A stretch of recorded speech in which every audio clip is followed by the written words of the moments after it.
Aziz kardeşim, Sayın Cumhurbaşkanı Recep Tayyip Erdoğan, sayın tören iştirakçıları, aziz Kahramanmaraşlılar, ilk növbədə sizə Azərbaycan xalqının ən səmimi salamlarını çatdırıram.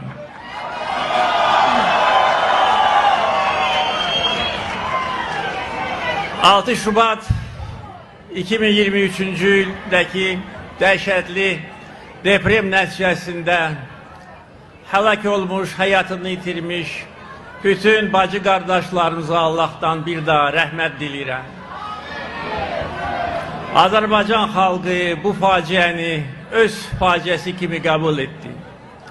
İlk gündən qardaşlıq borcunu yerinə yetirmək üçün 10 minlərlə Azərbaycanlı Bakıda, Azərbaycanın müxtəlif şəhərlərində insani yardım göstərmək üçün məntəqələr gəlib öz qardaşlıq yardımını göstərməyə başlamışdır.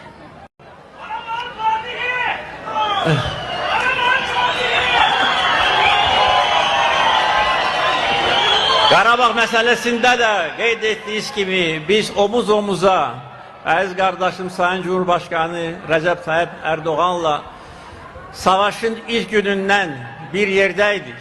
Savaşın ilk saatlarında Türkiye Cumhurbaşkanı'nın bize gösterdiği destek, dayanışma, siyasi destek, mənəvi destek, Türkiye halkının bizimle beraber olması bizim gücümüze güc katıb.